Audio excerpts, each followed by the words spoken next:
I was in the book. It was my own fault for getting morbidly curious about the whole cinnamon roll subgenre. I clicked on the first one I saw and promptly cringed so hard I could have carved a new Grand Canyon with my toes. A 20-year-old college guy who gets these cute, strawberry-scented hiccups whenever he's flustered. And these hiccups somehow made every other 20-year-old dude in a 5-mile radius lose their minds. I left a blistering review and then I woke up here. So yeah, comment sections are a minefield. Worse, if I remembered the plot correctly, I was the cinnamon rolls roommate. This world was a hazardous environment. Just thinking about the hiccups made me want to check out transfer applications. The door creaked open. A young man ducked inside. Dark curls fell across his neck, backlit by the hallway light, creating a soft halo. His lips parted. I swallowed hard, forcing back the pathetic whimper that tried to escape. My hand trembled as I extended it, asking the handsome stranger who he was looking for. He looked up and a slow smile spread across his face, his eyes crinkling at the corners. He introduced himself as my new roommate, a guy named Ethan. My own smile froze. That was the main character's name. I'd even mocked it. What kind of delicate flower was named Ethan? As my mind raced, he suddenly started coughing, a harsh, racking sound. His porcelain pale face flushed a deep crimson. On pure instinct, I reached out, catching him as he stumbled forward. Ethan's fine eyebrows were knitted together as he bent over, his entire weight leaning on my shoulder as he gasped for breath. His searing hot breath ghosted across my neck, sending a strange shiver down my spine. I felt a prickle of discomfort and tried to shift him away. But just as I tensed my muscles, he seemed to trip over something, his body collapsing fully against mine. The momentum sent me staggering backwards several steps until the back of my knees hit my bed, and he pushed me down onto the mattress. His scorching breath was right beside my cheek, a tingling, electric sensation. My scalp tingled and my mind went blank. The proximity was overwhelming. Slowly, Ethan pushed himself up, his voice a low murmur of apology. He explained that his health had always been poor. Seeing the way he coughed until the corners of his eyes were red, my mouth moved faster than my brain. I told him it was no problem, that I was tough and he could lean on me anytime. The words hung in the air, thick with unintended meaning. But Ethan's eyes were clear, his smile full of gratitude. He said his previous roommates had always been bothered by his poor health. He told me I was a genuinely good person. Looking into those handsome, sincere eyes, it was hard not to get flustered. Before I knew it, I had helped him unpack and make his bed. Ethan linked his arm through mine, his smile shy. He wanted to thank me by taking me out to dinner. We were both college students. My idea of a meal was a $5 slice from the campus pizza joint. His was a $50 steak at a high-end restaurant downtown. My expression must have been one of profound agony. Ethan gently offered to switch his perfectly cooked filet mignon for my own. He asked quietly if the food wasn't to my liking, apologizing if he'd made a poor choice or made me uncomfortable. He said it was his first time making a friend and taking one out to eat. He insisted I be honest if I was having a bad time. I quickly reassured him that I was very comfortable, and then immediately wanted to bite my own tongue. The phrasing was just weird. I laughed awkwardly and explained that I just wasn't used to places this fancy. A thought struck me, and I asked him, hesitantly, if he ever got hiccups. Ethan's motion with his fork froze, and he looked at me with a questioning glance. It was an audacious thing to ask. I tried to backtrack, to salvage the situation with some semblance of social grace. After a long pause, I suggested we start working out together. A person's most important asset, I declared, was their physical health. It was the foundation for everything. Together, we could forge a brighter future, a happier tomorrow. I got more and more animated, eventually standing up from my chair to show Ethan my biceps. I insisted he feel them. If we ever ran into any trouble, I boasted one punch would be enough to handle it. Seeing his bewildered face, I grabbed his hand and placed it on my arm, telling him to squeeze it and see for himself. If I recalled correctly, the novel's main antagonist was the type to use force. With that thought, I squeezed Ethan's hand earnestly and told him that guys needed to know how to protect themselves, too. He blinked, his gaze dropping to our joined hands. Looking at that innocent expression, that handsome, clean-cut face, I made a decision. I would be the one to protect the cinnamon roll protagonist. Step 1, pumping iron at the gym. Having decided Ethan was now under my protection, I kept waiting for the infamous hiccups. Not for any particular reason, other than wanting to hear them a few times to build up an immunity. But by the time we were getting ready for bed, I hadn't heard a single cringe-inducing sound. Ethan paused at the bathroom door, turning back to look at me several times with a blush dusting his cheeks. He suddenly walked towards me and asked if I wanted to shower with him. I was so taken aback I couldn't form a thought. His handsome face was suddenly very close. He leaned down, his wide eyes full of innocence. He said he'd seen me looking at him and thought maybe I wanted to join him. He'd heard that guys showering together and scrubbing each other's backs could deepen a friendship. He reached out a hand, his smile timid, the tips of his ears glowing pink in the lamplight. I shot up from my bed, telling him not to believe that. He looked puzzled. Seeing his pure expression, I felt like a world-weary father. I placed my hands on his shoulders with grave seriousness and repeated my earlier advice about boys needing to learn self-protection. He shouldn't go into bathrooms with strangers. I paused, then added that he especially shouldn't pick up anything off the shower floor. It was a dangerous world. In the novel, Ethan was an object of universal desire. His hiccups could melt hearts. It wasn't just the main love interest. Literally every male character was into him. Ethan blinked. He pointed out that I wasn't a stranger. He said I was his only friend. I couldn't tell if I was imagining it, but he seemed to emphasize the word only. He looked a little dejected, his expression drooping. But then he added that the hot water was about to be shut off for the night. I was stunned. A deluxe two-person dorm room like this had a hot water curfew at 11? He used my shock to press his case, saying that we should go together so I wouldn't have to take a cold shower, which would make him feel terribly guilty. He presented an ultimatum. Either we shower together or I go first. I hesitated, scratching my head. He just smiled and looped his arm through mine, his voice light as he urged me to come on. Getting chilled was bad for my health.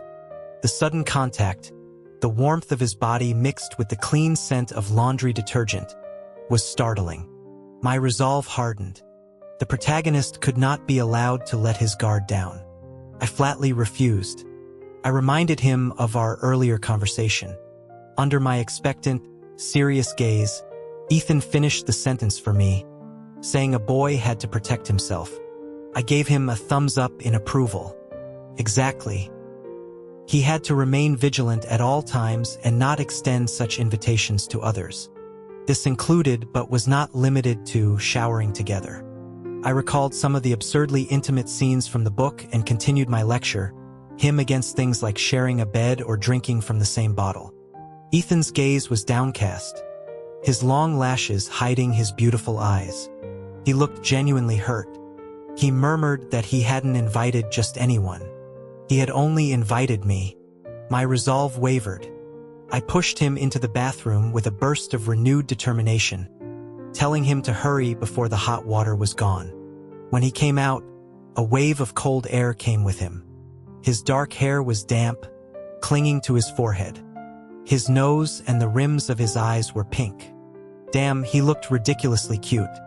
I grabbed my comforter and wrapped it around him, telling him to warm up and not catch a cold. I promised to lead him in some push-ups later to get his blood flowing. Then I went in. The water was, in fact, brutally cold. When I came out, Ethan was huddled in the soft blanket, his eyes fixed on me. For a second, I had the strange feeling that I'd adopted an affectionate puppy. He held out a trembling hand towards me. His voice was a small, shaky thing as he complained that he was so cold. The fluffy white bedding made his lips seem redder, his teeth whiter. The slight downturn of his eyes made him look incredibly pitiful. How could a guy be so good at acting vulnerable? And why was it so damn cute? But that wasn't the point. The point was the abysmal physical constitution of the modern college student. I was shocked. I was heartbroken. I grabbed my own quilt and decisively draped it over him, tucking the corners in tightly. I told him his fitness level was seriously lacking. How was he supposed to contribute to society if he couldn't even handle a little cold water? Half of his face was buried in the blankets, his wide eyes full of confusion. I immediately pulled up 8 different workout videos on my laptop and sat next to him, providing detailed commentary. I pointed out that one particular exercise looked exhausting but was amazing for building core strength. To prove my point, I lifted my shirt to show him my 4-pack. The contrast of the tan skin and the hard muscle, damn, I looked good. Ethan's eyes widened slightly. He said it was amazing. Lost in his praise, I impulsively ordered an ab roller, dumbbells, and 2 yoga mats online. I puffed out my chest and promised that if he trained with me, he could get results like this too. Once he was strong, he wouldn't have to worry about the stupid plot. We could beat down any of those aggressive jerks from the story. 1 punch, 1 creep. Ethan smiled, a little bashfully, and asked if he could touch them. The request sounded a little strange. He looked up at me from his cocoon of blankets, and the expectant look on his face was even stranger. But then he looked down, explaining that he'd been weak his whole life and never had friends. If someone could just help him. My heart instantly softened. Ethan really was the protagonist for a reason. His hands were soft and well-shaped. Resting on my stomach, they looked like they were carved from white jade. The sensation of his touch, however, was a little ticklish. I tried my best to ignore the weird feeling and told him we would start with push-ups. Then I gathered myself, explaining that I had a favor to ask. I was worried about my own reaction, but also about hurting his feelings. After a long moment, I managed to force out the question, asking him if he could try his best not to hiccup. He looked perplexed but nodded obediently. I let out a huge sigh of relief and threw an arm around him, promising that if he stuck with me, I'd make sure no one ever bullied him again. Ethan nodded, then clutched the blankets tighter. He asked if he could sleep with me tonight, saying he was still really cold. I looked at his face and almost agreed. Thankfully, my sense of reason kicked in at the last second. I told him no. He was a grown man. He had to learn to be tough. I prompted him, asking if he remembered my earlier advice. Under my encouraging gaze, he slowly completed the phrase about how a boy out on his own had to protect himself. I snapped my fingers. That was right. But I conceded if he was really cold, he could borrow my comforter. I ran hot anyway. Ethan, now holding 2 comforters, just stared at me for a couple of seconds before nodding and wishing me a quiet good night. Couldn't sleep. I got colder and colder as the night went on. I finally woke up to find the air conditioner had somehow been set to 60 degrees. I was so cold I thought I was seeing my late grandmother in my dreams. Shivering uncontrollably, half asleep, I stumbled instinctively towards Ethan's bed. As I started to climb in, the last shred of my consciousness stopped me. I whispered his name, asking if he was awake.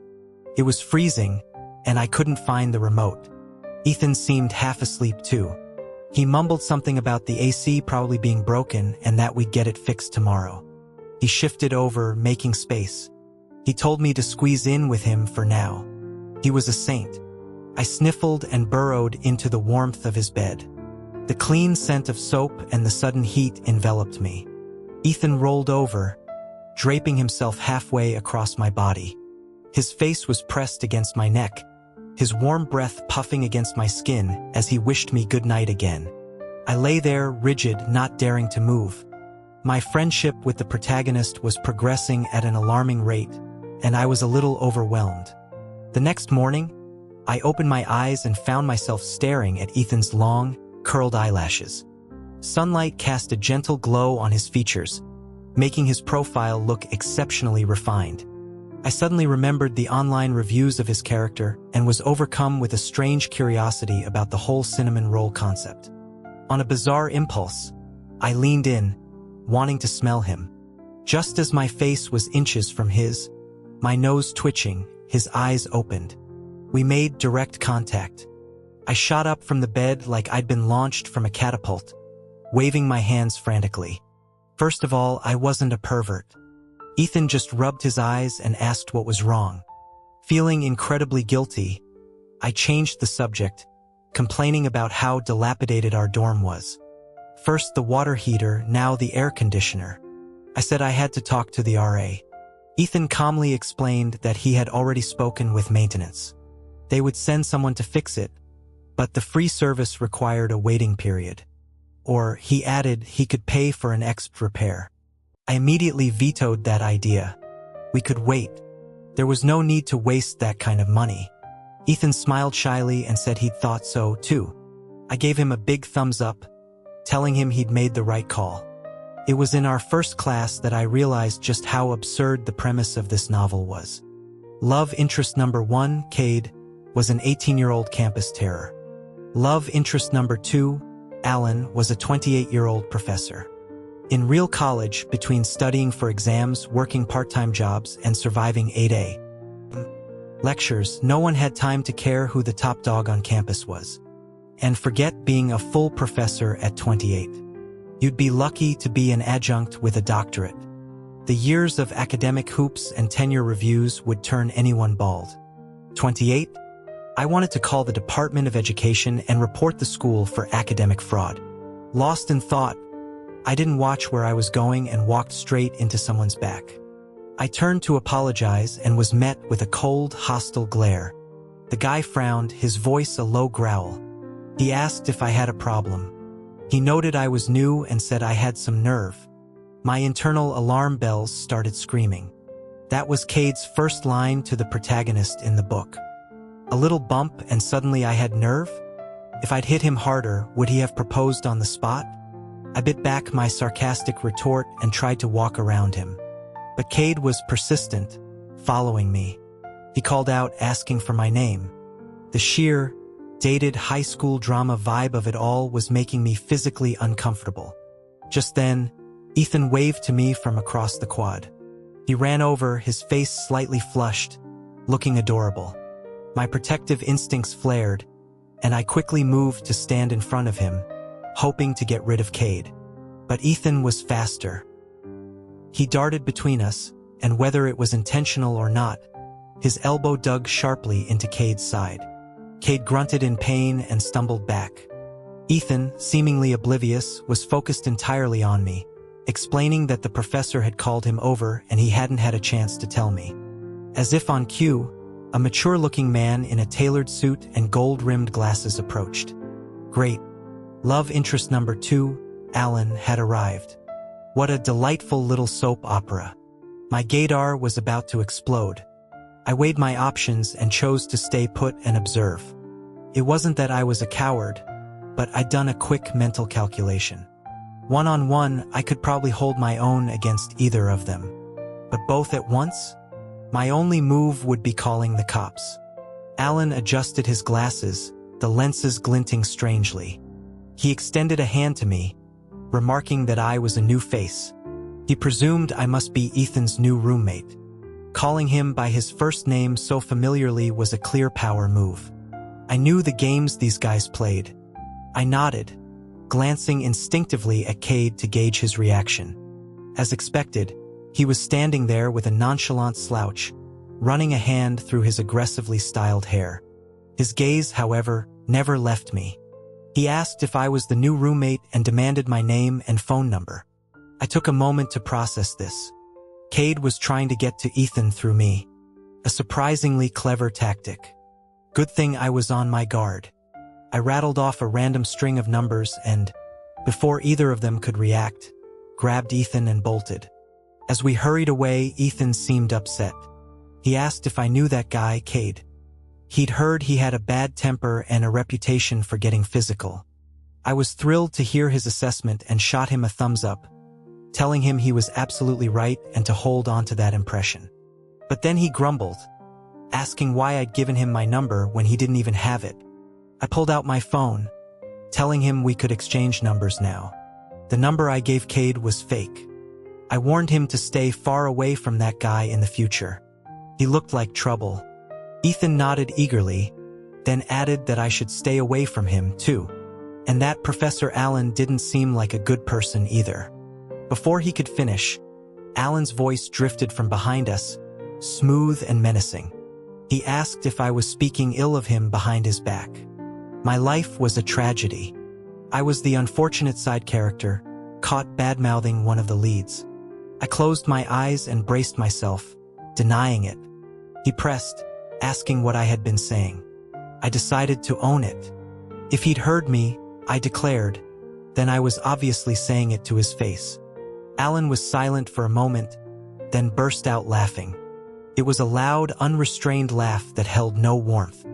I felt my intelligence had been deeply insulted. As always, it was Ethan who saved the day, changing the subject by asking Allen what he wanted.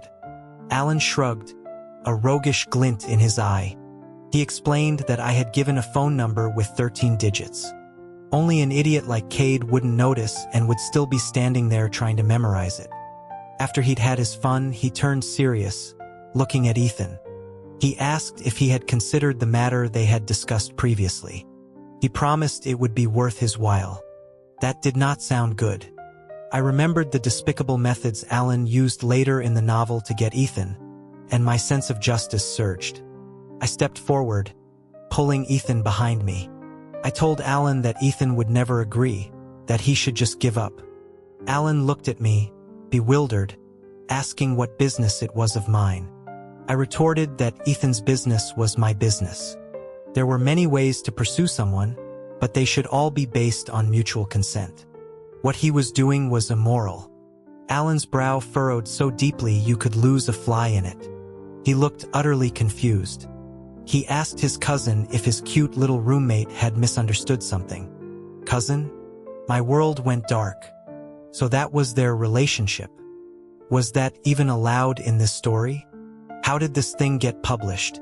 I voiced my strong condemnation. Suddenly, the expressions on both Ethan and Allen's faces shifted. They exchanged a look, and Ethan tilted his head at me, asking what I was talking about. I realized I'd said that last part out loud. I stammered for a moment, then patted his head, telling him it was a cruel world and I'd explain when he was older. Ethan nodded. I couldn't help but ruffle his soft hair, feeling a genuine wave of affection. I promised to protect him. Allen's expression was a complex mixture of constipation and confusion as he looked back and forth between us. Ethan's face was blank as he addressed the professor. He stated that he and I were going to get breakfast. Goodbye. That was right. Talking to creeps was far less important than food. I quickly pulled Ethan away. For some reason, I felt Allen's gaze on my back was intensely complicated. It held a mix of curiosity and something that looked suspiciously like pity. After a few weeks of our new fitness regimen, I felt Ethan was making good progress. We ran together in the mornings and sometimes jumped rope. But his evening workouts were a little strange. He could never get the hang of a proper push-up no matter how many times I coached him. He seemed frustrated himself, looking at me with a wounded expression. He asked if he was just too stupid. His lashes fluttered downward. Who could possibly blame him? I shook my head vigorously, telling him it wasn't his fault, that I was just a bad teacher. He suggested that he try doing them over me so I could get a better view and guide his form more easily. I let him position me on the floor and then watched as he placed his hands on either side of my head. His toes braced at the end of the bed frame. It was only at this close range that I noticed he was not only taller than me, but his legs were also much longer. His proportions were insane. He slowly lowered himself, his abdomen tight. The wide collar of his t-shirt dipped with the movement, revealing a sliver of pale, smooth chest.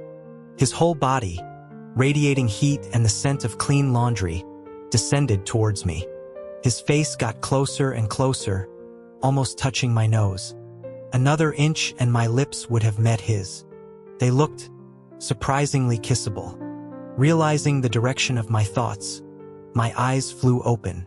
On pure instinct, I bucked upwards, shoving him off. He stumbled back, looking completely innocent. He asked what was wrong. What was wrong?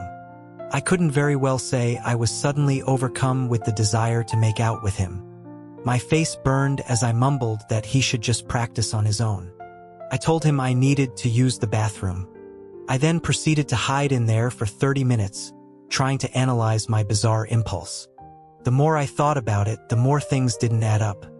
Lately, not only had Alan been absent, but Cade had also vanished. It was just me and Ethan, day in and day out, living the life of normal college students. Classes, meals, sleep.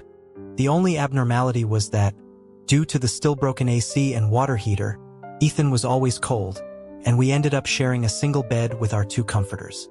This wasn't right. I burst out of the bathroom and declared that we shouldn't use the AC tonight. We should sleep in our own beds. Ethan's hand, which had been reaching for the remote, froze.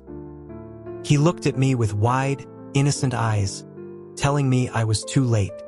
Besides, he added it was too hot to sleep without it. And sure enough, cold air was already blasting from the vent. An air conditioner with no temperature control. I had never heard of such a thing. I stammered, offering to pay for the repair myself. I told him we couldn't keep going on like this. Ethan looked hurt. He asked if I didn't want to sleep with him anymore. What kind of loaded question was that? When I didn't answer, his expression grew even more crestfallen. He wondered if I was worried he'd take advantage of me. No, it was the complete opposite. The words tumbled out before I could stop them. I was afraid I would take advantage of him. Ethan looked down, a shy smile playing on his lips. He said he didn't mind. He wasn't afraid. I was stunned for a second before I processed that, and a laugh escaped me. I told him that I was afraid, even if he wasn't. He countered with impeccable logic, asking what I had to be afraid of if he wasn't. His verbal gymnastics left me completely stumped. I had been thoroughly outmaneuvered, and the worst part was he had a point. I couldn't argue with it.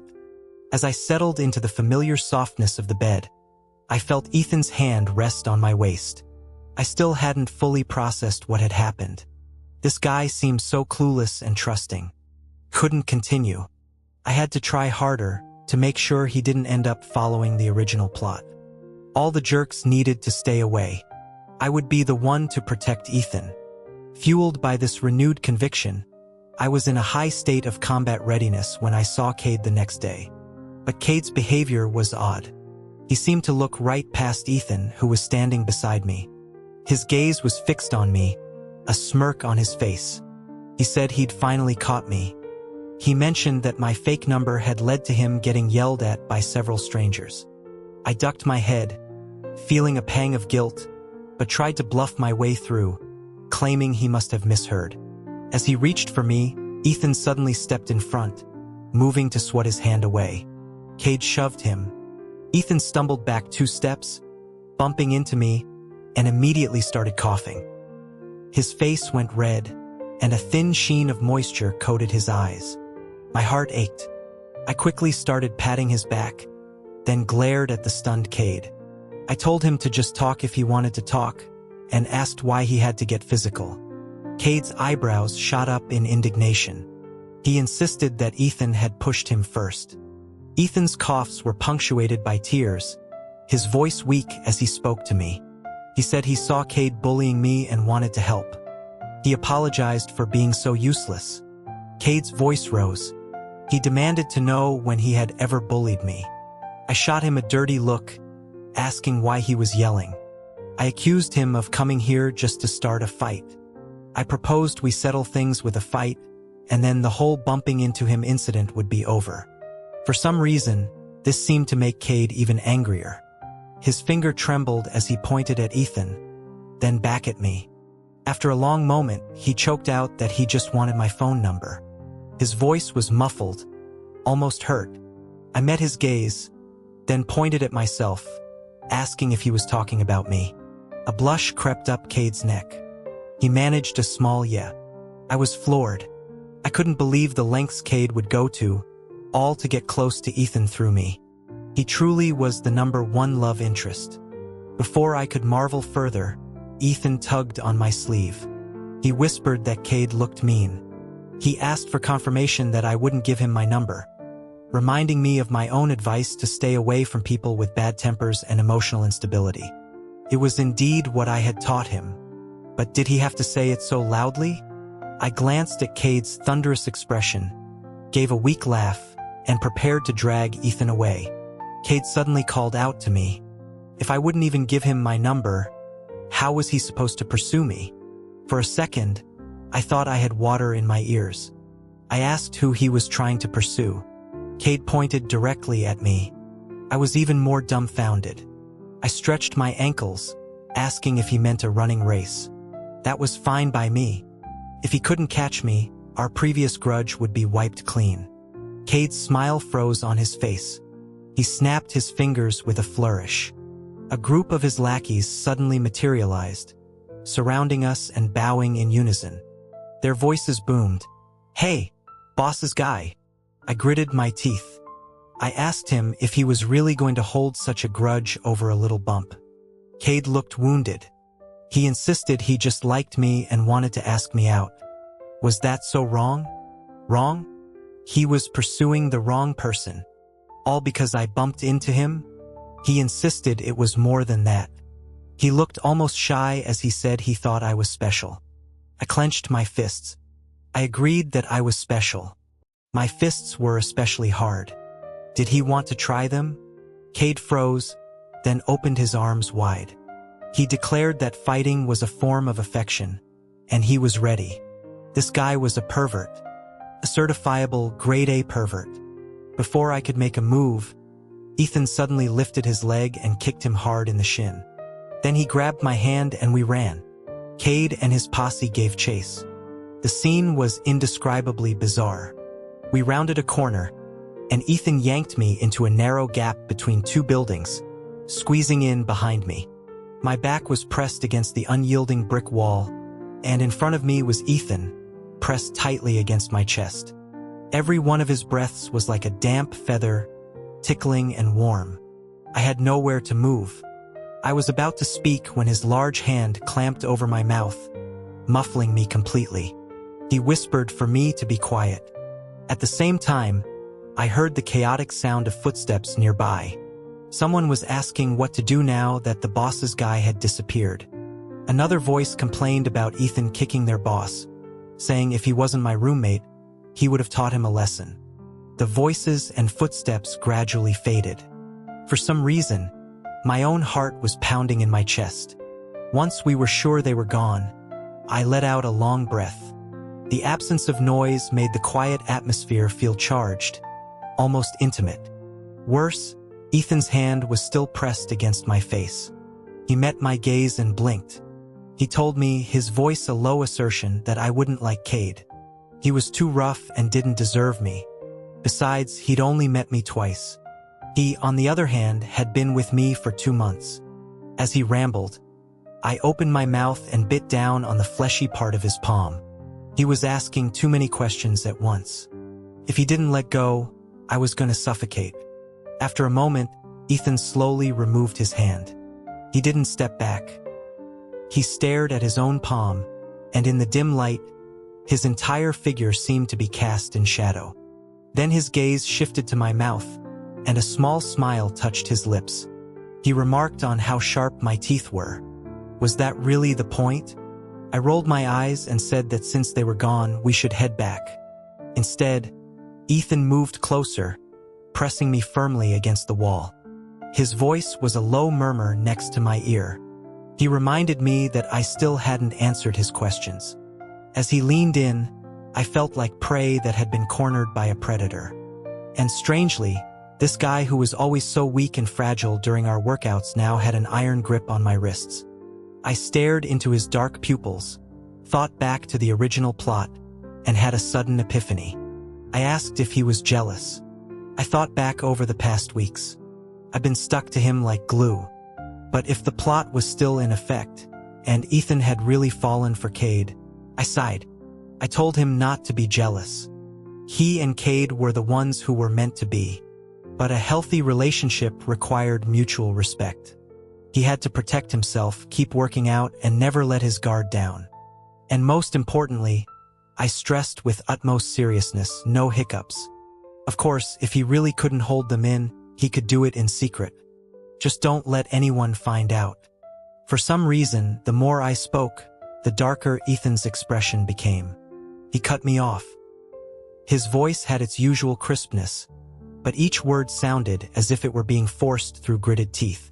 To hell with meant to be. It was the first time I'd ever heard him swear, and the impact was significant. He reached out and cupped my jaw, his body still looming over mine. His gaze was intense. He said that nothing had gone according to the original plot, and he wondered when my dense brain would finally catch on. My mind stalled. All I could process was the heat of his breath, the pressure of his fingers on my chin, the scent of fresh air, and that one explosive phrase, the original plot. I stammered, trying to speak. He cut me off again. He knew everything. He told me, his voice softening, that I might not believe him, but he had liked me for a very long time. Fear shot through me. I raised my hands in surrender, worried he was going to turn me over to some secret government lab. I pleaded that I was just a normal college student who had no idea how he got here. Ethan chuckled softly and ruffled my hair. He asked why I was so timid. That was it. My proud four-pack was useless in salvaging my image. My brain felt like it was half water and half flour.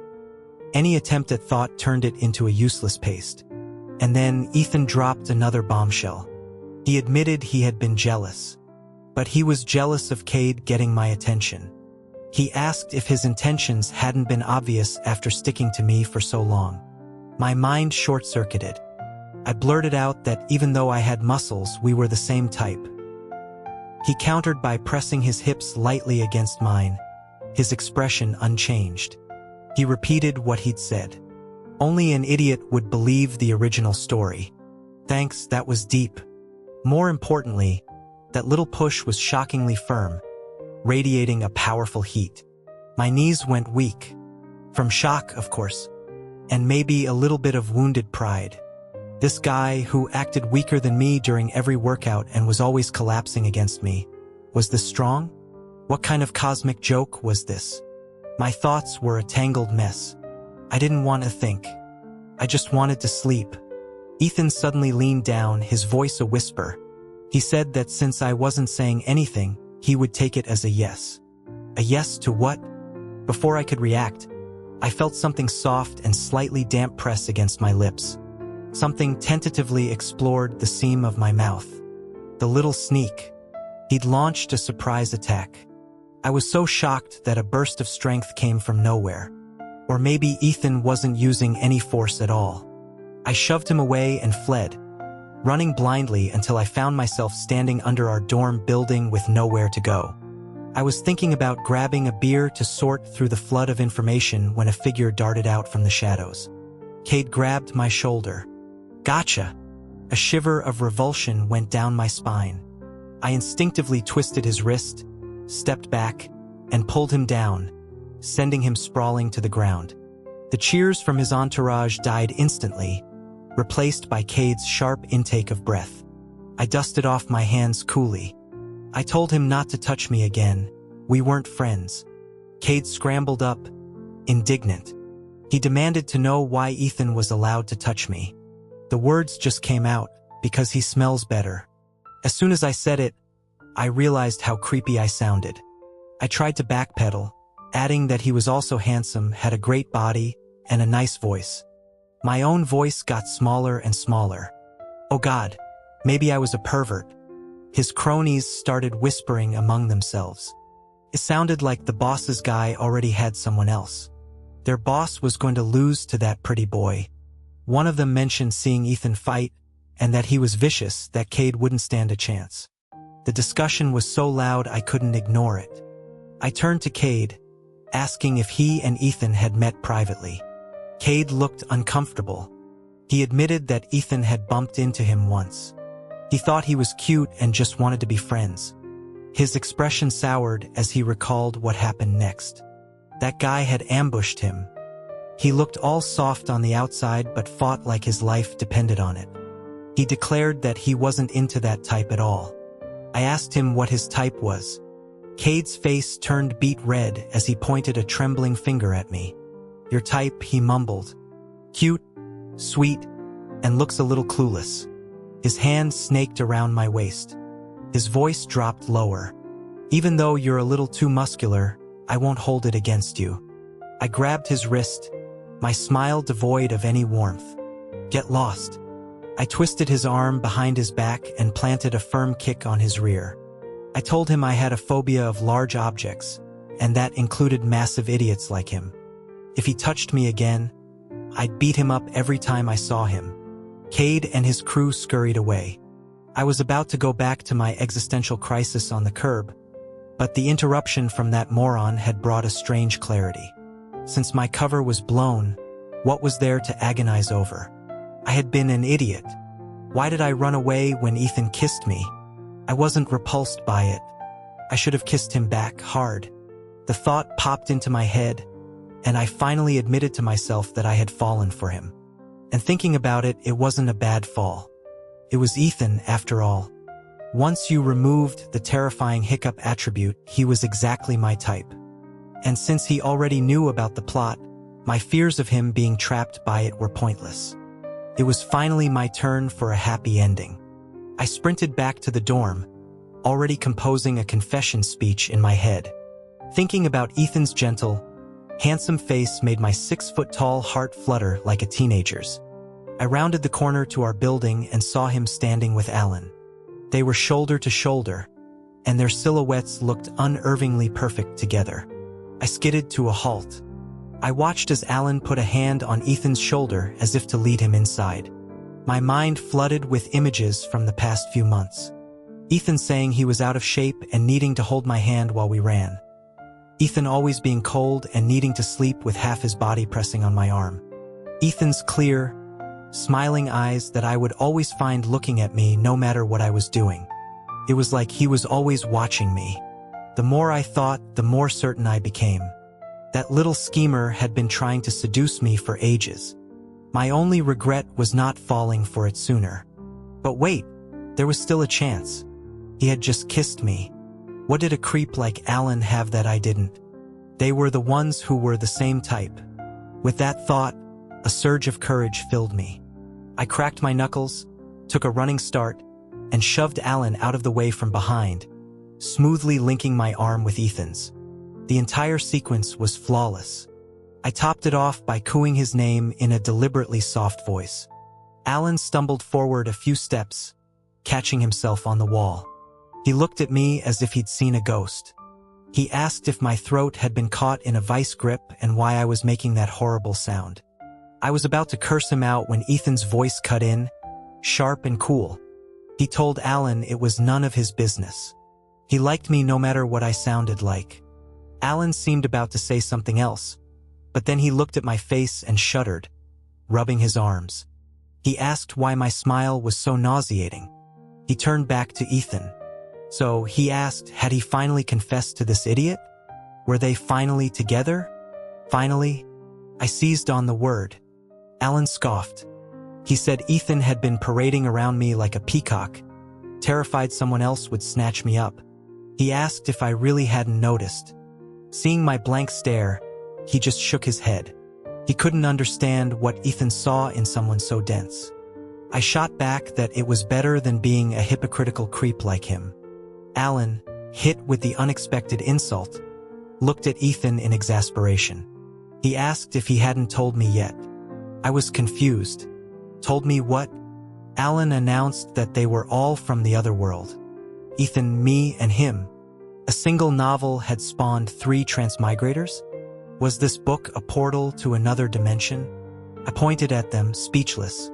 After a moment, I latched onto the most important detail. No wonder I never heard you hiccup. Ethan looked like he wanted to laugh and cry at the same time. He asked if that was really all I cared about. For me, it was the bizarre detail that had drawn me into this mess in the first place.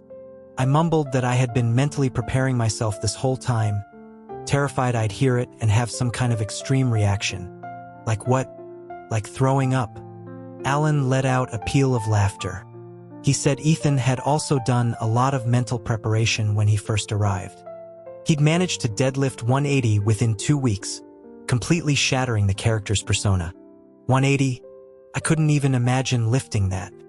And then I thought about Ethan always needing me to spot him for push-ups, always acting so fragile and weak. That little actor. He was good. Noticing my glare, Ethan had the grace to look a little guilty. He tightened his grip on my arm and purred my name in that practiced, sweet way. Okay, I forgive him. I'm a simple man. I was more curious about their plans now that they had broken the plot. Ethan looked down. He explained that they had found a way back, but there was a 30% chance of failure. He didn't want to risk it. Alan finished his thought for him. He'd been the one working day and night to find a way back, and now he was the one who didn't want to go. He was afraid of failing, so he'd rather just stay here with me. Alan shrugged, telling us to figure it out ourselves. He was definitely going back. His fiancée was waiting for him. I understood. Because of me, Ethan was willing to give up his chance to go home. But I didn't want that. I took his hand, lacing our fingers together. I told him my name was Liam in the real world, too. I was from Denver. The winters there were beautiful with heavy snow. I wanted to take him home to meet my parents, to eat chili while watching the snowfall. I liked him too, but I wanted to be with him in our world. And besides, I added with a grimace, that Cade guy was a moron, and I didn't want to see him again. Ethan's brow furrowed. He asked if Cade had bullied me. I thought about the last time I'd seen him and said in all fairness, not really. But I wanted to know the real him. I wanted to visit his city, meet his parents. I wanted to be his partner and his family. Ethan was silent for a long moment, then nodded. Okay, he said. We'll go back together. They were incredibly busy after that, preparing for whatever it was they had to do. On the day we were set to leave, Ethan took my hand, his own trembling slightly. With a movement he thought was subtle, he slipped a simple silver band onto my ring finger. I squeezed his hand tightly and told him not to be afraid. Our connection was strong. Then a flash of white light, and I lost consciousness. When I opened my eyes again, I was in a hospital bed. My mom was sitting beside me, peeling an apple. Seeing my eyes open, her expression hardened. She told me I had collapsed from exhaustion after pulling an all-nighter and had been out for a whole day. She asked if I was trying to scare them to death. If my dad hadn't found me, I would have been dead at my desk. Crap. I remembered my computer. I could only hope that in the ensuing panic, my dad hadn't noticed the scandalous contents of the novel I'd been reading. I struggled to sit up and wrapped my arms around my mom. Her familiar, solid frame smelled faintly of antiseptic. Seeing the dark circles under her red-rimmed eyes, I apologized sincerely. I told her I was sorry, but to make up for it, I had some good news. I wasn't single anymore. When she didn't respond, I continued. His name was Ethan. I didn't know his real name, but he was a master of pretending to be sweet, though he was genuinely gentle. I told her that she would love him, that he was the son she'd always dreamed of. My mom pushed me away. She said she'd already met him. He was the one who had bought the apples. Just as she finished speaking, the door opened. Ethan stood there, backlit by the morning sun, wearing a crisp white shirt, a brilliant smile on his face. "Good morning," he said. "Allow me to introduce myself. My name is Ethan, and I'm your boyfriend."